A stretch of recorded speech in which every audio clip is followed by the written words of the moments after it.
प्रिया जब भी अपने बच्चे को दूध पिलाती तब उसका देवर उसके पास आकर खड़ा हो जाता। लेकिन प्रिया कुछ कह नहीं पाती थी क्योंकि उसके पति की मौत हो चुकी थी और घर का सारा बोझ उसके देवर पर ही था।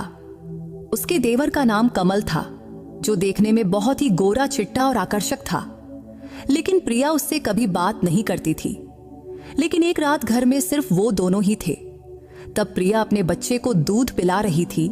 तभी कमल उसके कमरे में आया और उसने बच्चे को प्रिया से अलग किया। और खुद प्रिया बहुत ही सुंदर थी, इसलिए उसके माँ बाप को उसकी बड़ी चिंता रहती थी। वो इतनी खूबसूरत थी कि कोई भी उसे देखकर मोहित हो जाता। इसीलिए उसके माँ बाप ने उसके 18 साल के होते ही रिश्ते ढूंढने शुरू कर दिए थे। लेकिन प्रिया को उसके माँ बाप की पसंद के लड़के से शादी नहीं करनी थी, क्योंकि वो अपने स्कूल टाइम से ही एक अभय नाम के लड़के से बहुत प्यार करती थी। इसलिए वो अभय से प्रेम विवाह करना चाहती थी। लेकिन अभय देखने में उसके मुकाबले ज्यादा सुंदर नहीं था, इसलिए प्रिया के माँ बाप उसे पसंद नहीं करते थे और वो प्रिया के लिए कोई अच्छा सा गोरा चिट्टा लड़का ढूंढ रहे थे। वैसे प्रिया के पिता का स्वभाव बहुत सख्त था, इसलिए उन्होंने प्रिया से पहले ही कह दिया था कि अगर तूने अभय से शादी की तो इस घर के दरवाजे तेरे लिए हमेशा के लिए बंद हो जाएंगे। वहीं अभय के घर वाले इस शादी से खुश थे। अभय की माँ कहती थी कि प्यार करना कोई गुनाह थोड़े है। अभय के घर में वह, उसकी माँ और उसका छोटा भाई कमल रहते थे। प्रिया चाहती थी कि उसकी शादी अभय से शांतिपूर्वक हो और दोनों परिवारों की रजामंदी से हो, लेकिन ऐसा नहीं हुआ। इसलिए किसी वजह से उसे अपने परिवार के खिलाफ जाकर शादी करनी पड़ी। शादी करके जब वो अभय के घर पहुंची तो उसकी सासू ने उससे दिलासा दिया, बेटी तू बिल्कुल चिंता मत कर, धीरे धीरे सब ठीक हो जाएगा। लेकिन प्रिया की सासू माँ को यह भी पता था कि प्रिया के पिता का गुस्सा कभी नहीं जाएगा, क्योंकि प्रिया की एक छोटी बहन थी, उसका नाम था रिया, और उसके पिता चाहते थे कि प्रिया की जल्दी से किसी अच्छे लड़के से शादी हो, फिर रिया की। लेकिन प्रिया के प्रेम विवाह से अब रिया की शादी में मुश्किलें आ सकती थीं, जबकि प्रिया सोचती थी कि अभय से शादी करके वो खुशहाल जिंदगी बिताएगी। लेकिन उसे क्या पता था कि उसके नसीब में कुछ और ही लिखा था। प्रिया और अभय की शादी से उसकी सासू माँ बहुत खुश थी, इसलिए उन्होंने पूरे घर को फूलों और लाइटों से सजा दिया था। घर में प्रिया का बड़ा जोरदार से स्वागत हुआ, लेकिन फिर भी उसके मन में अंदर से बड़ी बेचैनी थी। वैसे हर लड़की की शादी से पहले ये डर रहता है कि ससुराल वाले कैसे होंगे, और प्रिया ने तो परिवार के खिलाफ जाकर ये शादी की थी। और शादी से पहले प्रिया की सासू माँ से उसकी एक बार मुलाकात हुई थी, लेकिन फिर प्रिया ने खुद को तसल्ली दी कि जो होगा अच्छा ही होगा। अभय मध्यम वर्ग के परिवार से था, लेकिन जब प्रिया शादी करने अपने ससुराल पहुंची तो उसकी सासू माँ और देवर ने उसका बड़े प्यार से स्वागत किया। इस तरह प्रिया की अभय से शादी का सपना पूरा हो चुका था और अब उसकी सुहाग रात थी। तो प्रिया के मन में हर लड़की की तरह ढेर सारी इच्छाएं थीं और आज वो सब पूरी होने वाली थी। जब प्रिया कमरे में जाने वाली थी तभी उसकी सासू माँ ने उसके हाथ में दूध का गिलास थमाया और कहा, ये हमारी रीत है, अभय आएगा तो दोनों मिलकर पीना। तब प्रिया को अपनी सासू माँ की बात समझ आ गई तो वो शर्माकर हामी भर दी। फिर वो कमरे में चली गई। अंदर जाकर देखा तो पूरा कमरा फूलों से सजा हुआ था। तो उसने दूध का गिलास टेबल पर रखा और बिस्तर पर जाकर बैठ गई।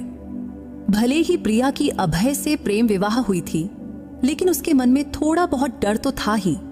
हालांकि शादी से पहले वो अभय से खूब बातें किया करती थी, लेकिन आज उसे समझ नहीं आ रहा था कि क्या कहे। तब प्रिया अपने पति अभय के कमरे में आने का इंतजार कर रही थी। वो चुपचाप बिस्तर पर बैठी थी, लेकिन उसके मन में कई सारे ख्याल चल रहे थे। थोड़ी देर बाद अभय कमरे में आया। उसे देखते ही प्रिया के दिल की धड़कनें तेज हो गईं।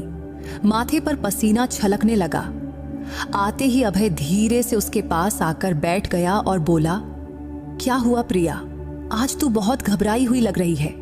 तब अभय समझ गया था कि प्रेम विवाह होने के बावजूद भी प्रिया के मन में परिवार की चिंता थी, इसलिए उसने प्रिया का हाथ पकड़ा और कहा, मैं तुझे वचन देता हूं प्रिया, मैं पूरी जिंदगी तेरे साथ रहूंगा और तुझे हमेशा खुश रखने की पूरी कोशिश करूंगा और तेरी आंखों में एक भी आंसू नहीं आने दूंगा।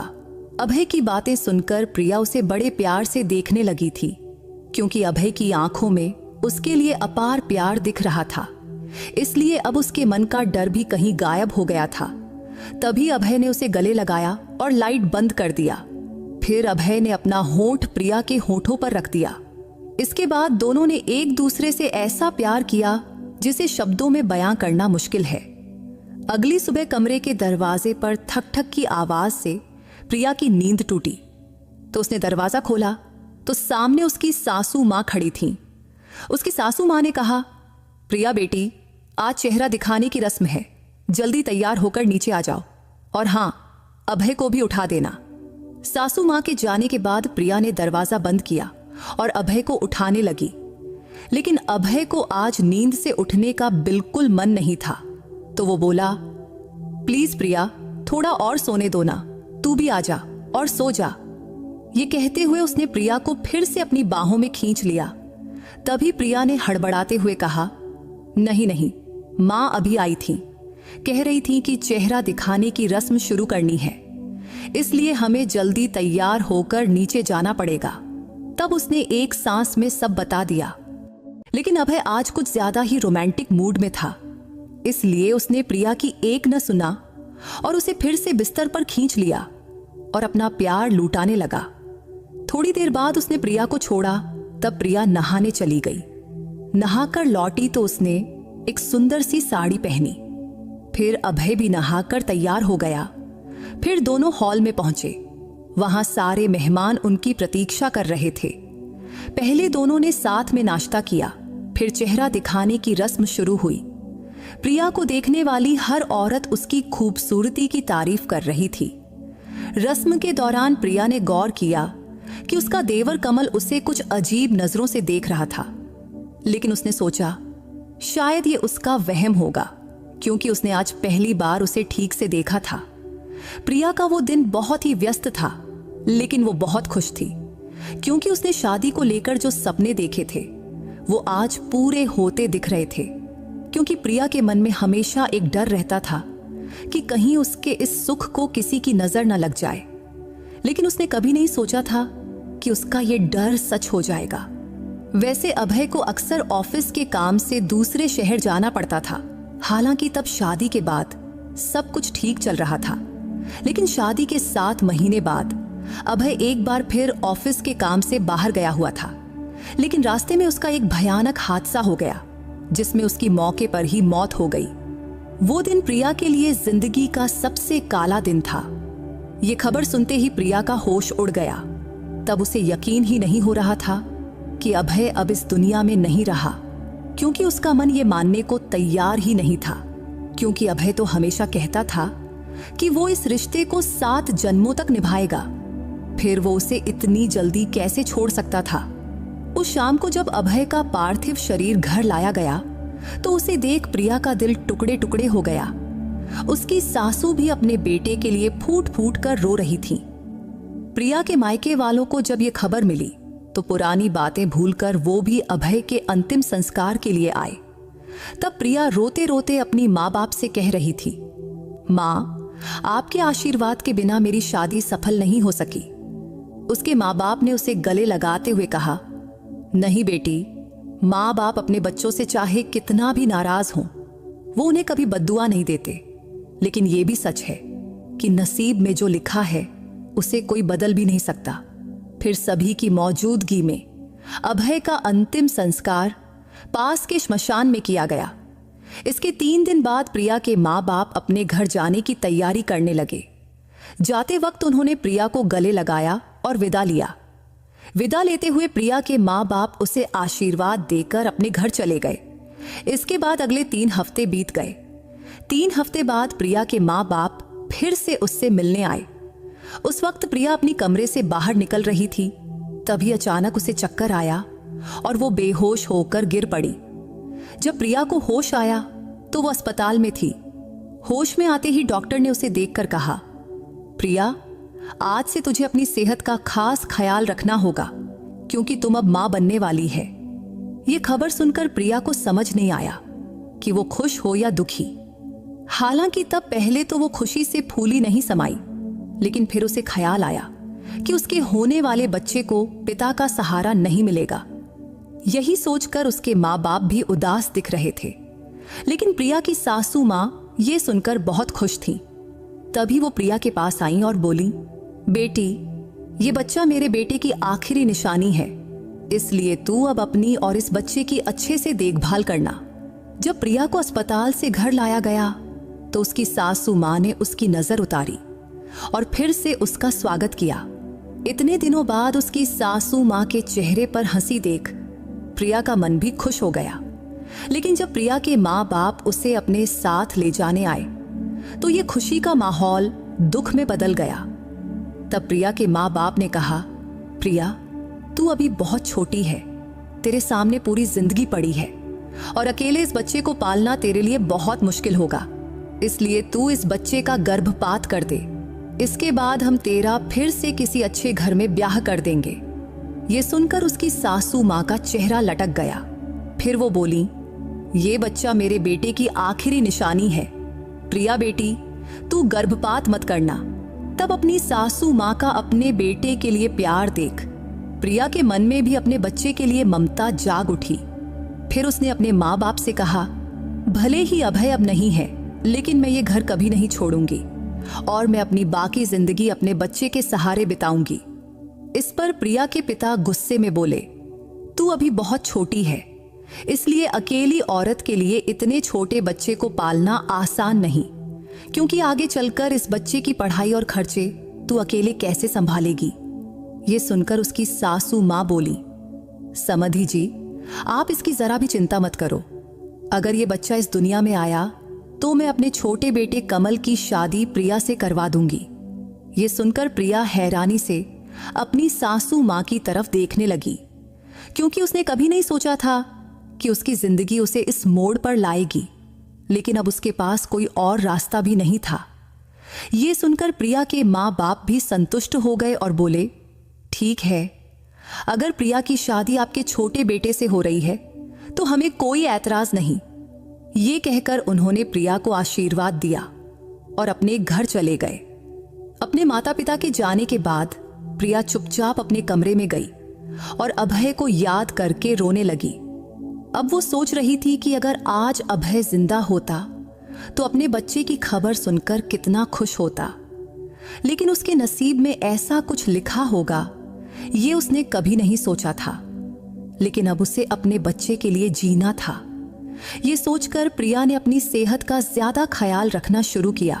वो पौष्टिक खाना खाने लगी और फिट रहने के लिए हल्का फुल्का व्यायाम भी करने लगी।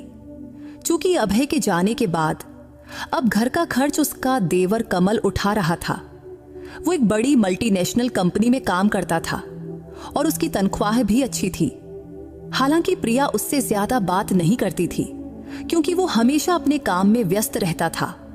लेकिन कमल को देखकर प्रिया के मन में कई बार सवाल उठता कि क्या सचमुच वो उससे शादी करेगा।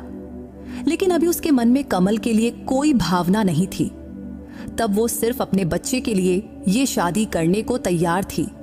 उसके प्रेगनेंसी के दौरान उसकी सासू माँ दिन रात प्रिया की सेवा करती थी। वो उसे घर का कोई काम नहीं करने देती थी। ऐसे ही 9 महीने बीत गए और प्रिया की डिलीवरी का दिन आ गया। फिर उसने एक प्यारे से बेटे को जन्म दिया। अपने नन्हे नातू को देख प्रिया की सासू माँ की खुशी का ठिकाना नहीं रहा। उन्होंने पूरे मोहल्ले में पेड़े बंटवाए। 5 दिन बाद जब प्रिया को अस्पताल से घर लाया गया तो उसकी सासू माँ ने उसका और नातू का फिर से बड़े प्यार से स्वागत किया। बेटे के जन्म की खुशी में प्रिया के माँ बाप भी उससे मिलने आए। वो अपने साथ प्रिया के लिए साड़ी और बच्चे के लिए ढेर सारे कपड़े और खिलौने लाए। ये सब देख प्रिया बहुत खुश हुई। लेकिन फिर वो अभय की याद में खो गई और वो सोचने लगी कि अगर आज अभय होता तो वो भी अपने बेटे के लिए ढेर सारे कपड़े और खिलौने लाता। ये सोचते हुए उसकी आंखों से आंसू बहने लगे। तभी प्रिया के माँ बाप ने उसकी सासू माँ से कहा, अब प्रिया की डिलीवरी हो चुकी है, तो जैसा आपने कहा था, अब आप अपने छोटे बेटे कमल की शादी प्रिया से करवा दीजिए। इस पर प्रिया की सासू मां ने जवाब दिया, आप लोग बिल्कुल चिंता ना करें, मुझे अपना वादा भली भांति याद है, क्योंकि प्रिया की सासू मां ने कहा था कि वो जल्द ही प्रिया की शादी अपने छोटे बेटे कमल से करवा देंगी। इसके बाद कुछ दिन ऐसे ही बीत गए, लेकिन अब प्रिया को चिंता सताने लगी कि कहीं ऐसा ना हो कि कमल इस शादी से मना कर दे, क्योंकि प्रिया ने आज तक कमल के मुंह से अपनी शादी के बारे में कुछ नहीं सुना था। ये बात उसने सिर्फ अपनी सासू मां के मुंह से ही सुनी थी। इसलिए अगर कमल ने शादी से इनकार कर दिया तो प्रिया कहां जाएगी और उसे और उसके बच्चे को कौन स्वीकार करेगा? यही चिंता अब उसे दिन रात सता रही थी। एक रात प्रिया पानी पीने के लिए उठी और किचन की तरफ गई। तभी उसे अपनी सासू मां के कमरे से बातचीत की आवाज सुनाई दी। तो प्रिया चुपके से अपनी सासू मां के कमरे के पास गई और दरवाजे पर कान लगाकर सुनने लगी। तब उसकी सासू मां कमल से उसकी और प्रिया की शादी की बात कर रही थी, लेकिन कमल शादी से मना कर रहा था। वो अपनी मां से कह रहा था, प्रिया मेरी भाभी है, तो मैं उससे शादी कैसे कर सकता हूं? इस पर प्रिया की सासू मां ने जवाब दिया, अगर तू प्रिया से शादी नहीं करेगा तो वो अपने बेटे को लेकर चली जाएगी, और मैंने उसके माँ बाप को वचन दिया है कि तुम दोनों की शादी करवाऊंगी। तब कमल की माँ कमल से विनती करने लगी थी कि बेटा, इस शादी के लिए तू हाँ कर दे। अगर तू प्रिया से शादी कर लेगा तो तेरे भाई के बेटे को पिता का सहारा मिलेगा। क्या तुझे नहीं लगता कि तेरे भाई के बेटे को अच्छी जिंदगी मिलनी चाहिए और तेरे भाई की आत्मा को शांति मिलनी चाहिए? तब प्रिया की सासू मां ने कमल को समझाने की बहुत कोशिश कर रही थी, लेकिन कमल के मुंह से एक शब्द भी नहीं निकला। तब कमल की चुप्पी देख प्रिया चुपके से अपने कमरे में लौट गई और आज फिर से प्रिया अभय की याद में रोने लगी। अब उसे बहुत दुख हो रहा था कि उसकी जिंदगी में बस मुश्किलें ही क्यों लिखी हैं, जबकि प्रिया ने अपनी जिंदगी के लिए कितने सपने देखे थे, लेकिन वो सपने पूरे होने से पहले ही बिखर गए। अब वो अपने बेटे को लेकर कहां जाएगी और उसे और उसके बच्चे को कौन स्वीकार करेगा? यही सोचते सोचते रोते रोते वो सो गई। अगली सुबह देर से उसकी नींद खुली। जब वो उठी तो देखा कि पूरा घर फूलों से सजा हुआ था और बाहर मंडप बनाया जा रहा था। ये सब देखकर प्रिया ने अपनी सासू मां से पूछा तो वो बोली, आज तेरी और कमल की शादी है। ये सुनकर प्रिया को हैरानी हुई और वो सोच में पड़ गई, क्योंकि रात को उसने कमल को मना करते सुना था। तो वो क्या था? फिर कमल इतनी जल्दी शादी के लिए कैसे राजी हो गया? लेकिन वो अपनी सासू मां से कुछ पूछ न सकी। तभी उसकी सासू मां ने उसे शादी के लिए एक सुंदर साड़ी दी और कहा, ये तेरी शादी की साड़ी है, ये पहनकर जल्दी तैयार हो जा बेटी। वह साड़ी देखकर प्रिया फिर अभय की यादों में खो गई। वो सोचने लगी कि अगर आज अभय जिंदा होता तो उसे ये साड़ी दोबारा नहीं पहननी पड़ती, लेकिन अब नसीब में जो लिखा है उसे कोई नहीं बदल सकता। तब प्रिया दूसरी बार वह साड़ी पहन रही थी और साड़ी पहनते वक्त उसे अपने नसीब पर बहुत गुस्सा आ रहा था। कुछ देर बाद वो तैयार होकर कमरे से बाहर निकली तो उसकी सासू मां ने उसे मंडप में बिठाया। तभी उसकी नजर कमल पर पड़ी। मंडप में बैठा कमल बिल्कुल उदास लग रहा था। उसके चेहरे पर जरा सी भी खुशी नहीं दिख रही थी और वो सिर झुकाए चुपचाप बैठा था। उसे देखकर ऐसा लग रहा था कि वो ये शादी मजबूरी में कर रहा है। ये सब देखकर प्रिया को भी एहसास हुआ कि वो भी तो ये शादी मजबूरी में ही कर रही है। तब प्रिया और कमल की शादी बड़े सादे तरीके से हुई। इस शादी में प्रिया के माँ बाप भी मौजूद थे। शादी के बाद दोनों ने बड़ों के पैर छूकर आशीर्वाद लिया। उस रात जब उसकी सासू मां ने प्रिया को कमल के कमरे में भेजा तो वो बहुत घबरा रही थी, क्योंकि उसे नहीं पता था कि आज कमल उससे कैसा बर्ताव करेगा। इसलिए ये रात उसकी जिंदगी की सबसे अजीब रात हो सकती थी। यही सोचते सोचते वो बहुत परेशान हो रही थी। फिर भी प्रिया चुपचाप बिस्तर पर जाकर बैठ गई और कमल का आने का इंतजार करने लगी। इंतजार करते करते रात के 1 बज गए, लेकिन कमल कमरे में नहीं आया। रात के 1:30 बजे जब कमल कमरे में आया तो प्रिया को जागते देख भी वो उससे कुछ नहीं बोला।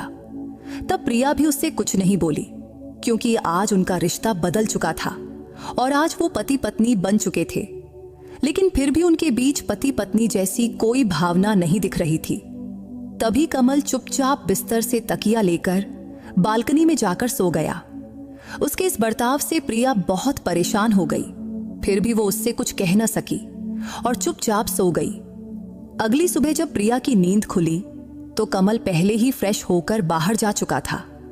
हालांकि प्रिया को पता था कि कमल के लिए इस रिश्ते को स्वीकार करना बहुत मुश्किल होगा, लेकिन साथ ही उसे यह भी मालूम था कि चुप रहने से कोई हल भी नहीं निकलेगा। कमरे से बाहर आते ही उसकी सासू मां ने प्रिया को उसका बेटा थमाया और बोली, रात भर तेरा बेटा जागता रहा है, अभी सोया है, लो इसे संभालो। तब प्रिया का बेटा गहरी नींद में सो रहा था, लेकिन जैसे ही उसने उसे गोद में लिया वो जोर जोर से रोने लगा। तो प्रिया ने अपनी सासू मां से कहा, शायद इसे भूख लगी होगी। इतना कहकर प्रिया अपने बच्चे को लेकर कमरे में चली गई। कमरे में आते ही उसने तुरंत अपने बच्चे को सीने से लगाया और उसे दूध पिलाने लगी। जब प्रिया अपने बेटे को दूध पिला रही थी तभी कमल कमरे में आया, लेकिन उसे देखते ही प्रिया ने दूध पिलाना बंद कर दिया और बच्चे को अपने से अलग कर लिया। तब शायद उसे थोड़ा असहज महसूस हुआ था, क्योंकि पहले ऐसा कभी नहीं हुआ था। वो हमेशा अपने कमरे में जाकर बच्चे को दूध पिलाती थी। तब कमल ने भी प्रिया की तरफ देखकर अपना सिर झुका लिया। शायद उसे भी नहीं पता था कि प्रिया बच्चे को दूध पिला रही है। वैसे प्रिया और कमल का रिश्ता कब ठीक होगा और क्या उनका रिश्ता कभी पति पत्नी जैसा बनेगा, ये दोनों को ही नहीं पता था। इसके बाद और कुछ दिन ऐसे ही बीत गए। अब कमल प्रिया के बेटे से बहुत प्यार करने लगा था और वो उसके लिए नए नए खिलौने लाता और उसे पिता जैसा प्यार भी देता था। लेकिन आज तक प्रिया और कमल के बीच पति पत्नी का रिश्ता नहीं बन पाया था। एक रात प्रिया की तबीयत ठीक नहीं थी। तब उसे तेज बुखार था और उसका बेटा भूख की वजह से जोर जोर से रो रहा था। तब जैसे ही प्रिया ने उसे दूध पिलाना शुरू किया कि तभी कमल कमरे में आया और वहीं खड़ा हो गया। तब कमल को अपने पास खड़ा देख प्रिया को बहुत शर्मिंदगी महसूस हुई, लेकिन कमल वहीं खड़ा रहा। तब प्रिया को उसका यह बर्ताव बिल्कुल पसंद नहीं आया। तब प्रिया कुछ बोल पाती उससे पहले ही कमल ने बच्चे को उससे अलग किया और कहा, तुम मुझे गलत समझ रही हो।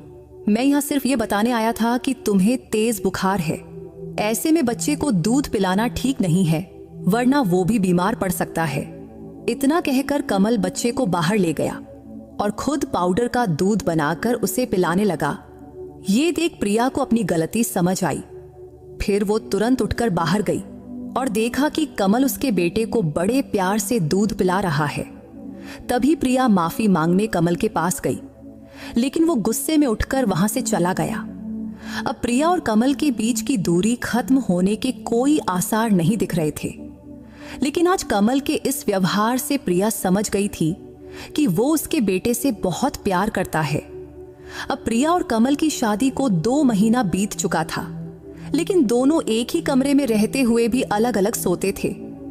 कमल कमरे में सोफे पर सोता, जबकि प्रिया अपने बेटे के साथ बिस्तर पर। एक दिन उसकी सासू मां ने प्रिया से पूछा, प्रिया, तुम और कमल इस शादी से खुश तो हो ना? इस पर प्रिया ने हाँ में सिर हिलाया। फिर आगे उसकी सासू मां ने पूछा, क्या तुम दोनों के बीच पति पत्नी जैसा रिश्ता बन पाया है? तब प्रिया को उनकी बात अच्छे से समझ आ गई कि वो क्या पूछना चाहती हैं, तो उसने नहीं में सिर हिलाया। ये देख उसकी सासू मां बोली, तुम्हारी शादी को अब 2 महीना हो गया है, लेकिन तुम दोनों के बीच अभी तक कोई रिश्ता नहीं बना। ये बिल्कुल ठीक नहीं है। मुझे तो लगा था कि शादी के बाद कमल खुद ब खुद तुम्हारे करीब आ जाएगा, लेकिन अब लगता है कि ये सोचना मेरी गलती थी। हालांकि अब तुम्हारी शादी हो चुकी है, तो मेरा कहना है कि अगर हो सके तो तुम कमल से इस बारे में बात करो और इस रिश्ते को आगे बढ़ाओ। शायद वो तुम्हारी भावनाओं को समझ ले। आखिर तुम दोनों अब पति पत्नी हो और कभी न कभी तुम्हें इस रिश्ते को आगे ले जाना ही होगा। ये सुनकर प्रिया को भी लगा कि उसकी सासू मां जो कह रही हैं वो सही है। इसलिए उस रात वो कमरे में कमल का इंतजार करने लगी। जब कमल कमरे में आया और उसने देखा कि प्रिया उसका इंतजार कर रही है तो उसे हैरानी हुई। लेकिन प्रिया ने हिम्मत करके कहा, मुझे तुमसे कुछ जरूरी बात करनी है। इस पर कमल बोला, हाँ बोलो, मैं सुन रहा हूं। फिर प्रिया ने कहा, ऐसे कब तक चलेगा? हम कब तक एक दूसरे से भागते रहेंगे? हमारी शादी को 2 महीना हो गया है, लेकिन आज तक हमारे बीच पति पत्नी जैसा कोई रिश्ता नहीं बना। ये सुनकर कमल गुस्से में बोला, मैंने ये शादी मां के कहने पर की है, ताकि तुम मेरे भाई के बेटे को मां से दूर न ले जाओ। इतना सुनते ही प्रिया ने कमल का हाथ पकड़कर उसे समझाने की बहुत कोशिश की, लेकिन उसने उसका हाथ झटक दिया और बोला, मुझे दोबारा कभी छूने की कोशिश मत करना। मैंने ये शादी सिर्फ मेरे भाई के बेटे के लिए की है, ताकि मैं उसे पिता का प्यार दे सकूं। इसके अलावा मैं इस रिश्ते को कभी इससे आगे नहीं ले जा सकता। इतना कहकर कमल गुस्से में कमरे से बाहर निकल गया। तभी उसकी मां ने उसका हाथ पकड़ा और उसे वापस कमरे में ले आई। दरअसल जब कमल और प्रिया बात कर रहे थे तब उसकी सासू मां बाहर खड़ी थी और उन्होंने उनकी सारी बातें सुन ली थीं। तब प्रिया की आंखों से आंसू बह रहे थे। वो सोच रही थी कि उसकी जिंदगी ने उसे किस मोड़ पर लाकर खड़ा कर दिया है। फिर उसने अपने आंसू पोंछे और फैसला किया कि अब वो इस घर में नहीं रहेगी। वो कमल से तलाक लेगी और उसे छोड़कर अपने मायके चली जाएगी। हालांकि प्रिया को पता था कि इस फैसले से उसकी जिंदगी में कई मुश्किलें आएंगी, लेकिन अब वो हर मुश्किल का सामना करने को तैयार थी। उस वक्त रात के 12 बज चुके थे। कमल जब कमरे में आया तो प्रिया ने उससे कहा, कल हम दोनों एक दूसरे को तलाक दे देंगे। इससे तुझे जबरदस्ती से आजादी मिलेगी और मुझे भी तुझ पर अपने और अपने बेटे का बोझ नहीं डालना पड़ेगा। ये सुनकर कमल ने प्रिया को बिस्तर पर बिठाया और उसके पैरों के पास बैठकर माफी मांगने लगा। लेकिन प्रिया को समझ नहीं आया कि कमल को अचानक क्या हो गया। तभी उसने देखा कि उसकी सासू मां कमल के पीछे खड़ी थी। तभी उसकी सासू मां ने अपने दोनों हाथ जोड़कर प्रिया से माफी मांगी और बोली, प्रिया बेटी, कमल को एक आखिरी मौका दे दो। तभी कमल ने प्रिया का हाथ पकड़ा और कहा, मुझे माफ कर दो प्रिया। अब तक मैंने तुझसे जो बुरा बर्ताव किया उसके लिए मुझे माफ कर दो। तुम जानती है कि तुम मेरे बड़े भाई की पत्नी थी और मेरी भाभी थी, इसलिए मैं अपने मन को तुझे पत्नी के रूप में स्वीकार करने के लिए मना नहीं पाया। लेकिन अब से मैं इस रिश्ते को आगे बढ़ाने की पूरी कोशिश करूंगा। शायद इसमें मुझे थोड़ा वक्त लगे। तब यह कहते हुए कमल की आंखों से आंसू बह रहे थे। तब वो अपने बड़े भाई अभय को याद करते हुए बोला, अगर आज भाई जिंदा होते तो ये सारी मुश्किलें ना आती। शायद आज हम अपनी अपनी जिंदगी में खुश होते। तब अभय का नाम सुनकर प्रिया की भी आंखें भर आईं। फिर उसने कमल से कहा, ठीक है, मैं तुम्हें एक मौका जरूर दूंगी, लेकिन जब तक हम पति पत्नी का रिश्ता पूरी तरह स्वीकार नहीं करते तब तक हम दोस्ती का रिश्ता तो निभा ही सकते हैं। क्योंकि जब तक हम एक दूसरे से बात नहीं करेंगे तब तक एक दूसरे को समझ नहीं पाएंगे, क्योंकि हमारे न बोलने की वजह से ही हमारे बीच दूरियां बनी हैं। तभी उसकी सासू मां आगे बढ़ी और प्रिया के माथे को चूमकर बोली, बेटी, तुम दोनों पति पत्नी के रिश्ते में आगे बढ़ो और खुश रहो। मुझे इससे ज्यादा और क्या चाहिए? बस मेरे बच्चे सुखी रहें, यही काफी है। इसके बाद उसकी सासू मां कमरे से बाहर चली गई। फिर कमल और प्रिया भी अपने कमरे में सो गए। इसके बाद कमल का व्यवहार धीरे धीरे बदलने लगा था, क्योंकि अब दोनों एक दूसरे से बात करने लगे थे। फिर जल्द ही प्रिया और कमल के बीच की दूरियां खत्म हो गईं और वो दोनों धीरे धीरे एक दूसरे के करीब आने लगे। एक दिन कमल प्रिया को बाहर घुमाने ले गया। तब पहली बार प्रिया कमल के साथ उसकी बाइक पर बाहर घूमने गई थी। उस दिन कमल कभी बाइक धीरे चलाता तो कभी अचानक तेज रफ्तार में ब्रेक मार देता। जब वो तेज रफ्तार में ब्रेक मारता तो उनके बीच का फासला कम हो जाता और प्रिया उसके करीब आ जाती। लेकिन जब प्रिया की नजर बाइक के शीशे पर पड़ी तो उसने कमल के चेहरे पर एक शरारती मुस्कान देखी। मुस्कान देख उसे समझ आ गया कि वो ये सब जानबूझकर कर रहा है। तो अब प्रिया ने भी उसे पीछे से जोर से पकड़ लिया ये देख कमल के चेहरे पर एक अलग ही खुशी छा गई। उस शाम को जब वो दोनों घर लौटे तो प्रिया दौड़कर घर के अंदर गई, लेकिन उसने देखा कि घर में कोई नहीं है, तो उसे अपने बेटे की चिंता होने लगी। वहीं कमल उसे पीछे से पुकार रहा था। जब कमल उसके पास आया तो प्रिया ने पूछा, मेरा बेटा कहाँ है?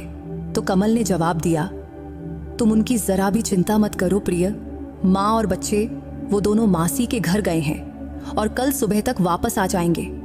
इसके बाद कमल प्रिया को अपने कमरे की ओर ले गया। तब कमरे का दरवाजा खोलते ही प्रिया ने देखा कि पूरा कमरा फूलों से सजा हुआ था। यह देखकर वो हैरान भी हुई और खुश भी। तब उनका कमरा बिल्कुल उसकी सुहागरात वाले कमरे की तरह ही सजा हुआ था। तो दोनों ने एक दूसरे का हाथ पकड़ा और कमरे में दाखिल हुए, क्योंकि आज की रात उनके लिए बहुत खास थी। कमरे में जाने के बाद कमल ने प्रिया से कहा, मैं आज तुझे जानबूझकर बाहर घुमाने ले गया था ताकि मैं ये सब सरप्राइज प्लान कर सकूं। तब कमल की बात सुनकर प्रिया बहुत खुश हुई, लेकिन कमल अब हर बात पर धीरे धीरे प्रिया के करीब आ रहा था। लेकिन प्रिया ने उसे हल्का सा धक्का दिया और उससे दूर हट गई, क्योंकि उसे कमल की नजरों का मतलब समझ आ गया था। प्रिया और कमल की शादी को अब 3 महीने बीत चुके थे। तब जाकर उनके बीच असली पति पत्नी के रिश्ते की शुरुआत हुई थी। कमल ने प्रिया का हाथ जोर से पकड़ा और कहा, इस रिश्ते को मैं मरते दम तक निभाऊंगा। प्रिया ने कमल के मुंह पर हाथ रखकर कहा, प्लीज कमल, अब से कभी मरने की बात मत करना। ये कहते हुए उसकी आंखों में आंसू आ गए। तभी कमल ने कहा, ठीक है बाबा, अब से ऐसा कुछ नहीं बोलूंगा जिससे तुम्हारी आंखों में आंसू आए। मैं ये नहीं कह सकता कि जो हुआ उसे भूल जाओ, लेकिन मैं वचन देता हूं कि अब से तुम्हारी आंखों में एक भी आंसू नहीं आने दूंगा। इतना कहकर कमल ने प्रिया को अपनी बाहों में लिया और कमरे की लाइट बंद कर दिया।